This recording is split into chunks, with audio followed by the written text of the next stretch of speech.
بسم اللہ الرحمن الرحیم۔ آج ہم اسپائنل اسٹینوسس یعنی ریڑھ کی ہڈی کے سکڑاؤ کے بارے میں بات کریں گے۔ ریڑھ کی ہڈی کا سکڑاؤ ایک طبی حالت ہے جس میں ریڑھ کی نالی تنگ ہو جاتی ہے، جس میں ریڑھ کی ہڈی اور اعصاب کی جڑیں ہوتی ہیں۔ یہ تنگی ان عصبی ڈھانچے کو کمپریشن کا باعث بن سکتی ہے، جس کے نتیجے میں مختلف علامات پیدا ہوتی ہیں۔ ریڑھ کی ہڈی کی اسٹینوسس کی دو بنیادی اقسام ہیں۔ پہلا ہے لمبر اسپائنل اسٹینوسس۔ یہ کمر کے نچلے حصے میں ہوتا ہے اور یہ ریڑھ کی ہڈی کی سب سے عام قسم ہے۔ دوسرا سروائیکل اسپائنل اسٹینوسس۔ یہ گردن کے ایریا میں ہوتا ہے۔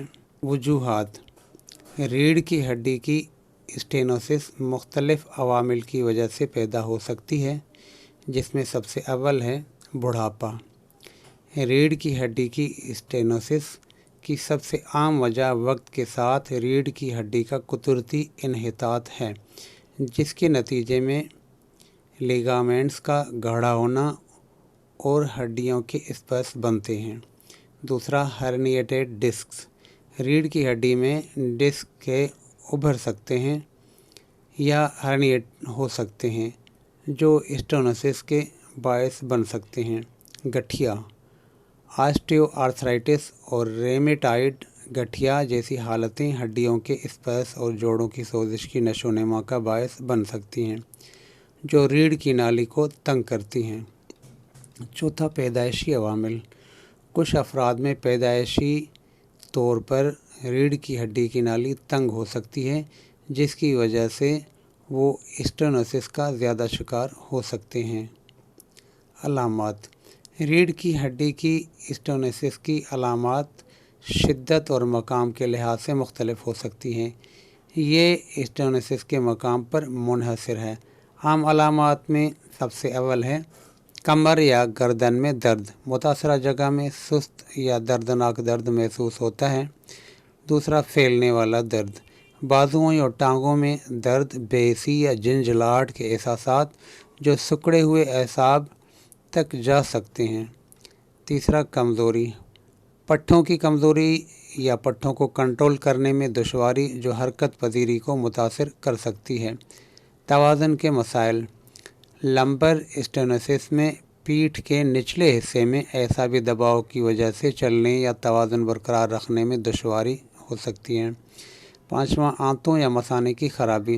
شدید حالتوں میں ریڑھ کی ہڈی کا سکڑنا آنتوں یا مثانے کے کنٹرول میں مشکلات کا باعث بن سکتا ہے۔ تشخیص۔ ریڑھ کی ہڈی کی اسٹینوسس کی تشخیص میں عام طور پر میڈیکل ہسٹری، جسمانی معائنہ اور امیجنگ اسٹڈیز کا مجموعہ یعنی X ray, C T scan اور ایم آر آئی اسکین شامل ہوتا ہے۔ علاج۔ اسپائنل اسٹینوسس کا علاج علامات کی شدت کے لحاظ سے مختلف ہو سکتا ہے۔ رواجی علاج جس کی طرف رجوع کیا جاتا ہے اس میں کنزرویٹو ٹریٹمنٹس اور سرجیکل انٹرونشن شامل ہیں۔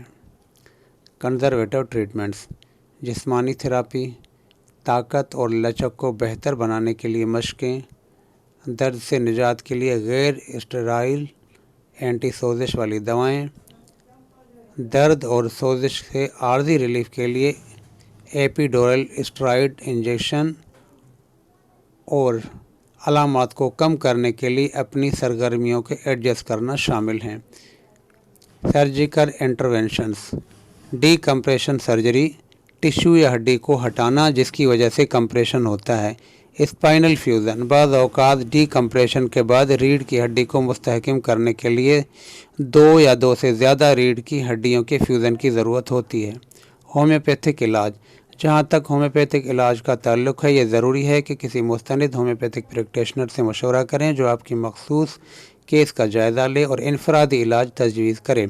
کچھ ہومیوپیتھک علاج ادویات جن پر ریڑھ کی ہڈی کی اسٹینوسس سے متعلق علامات پر غور کیا جا سکتا ہے، ان میں آرنیکا، ڈسٹاکس، ہائپریکم، لتھائرس اسٹائیوا، جیلسیمیم، ارجن نائٹریکم، پلمبم میڈ شامل ہیں۔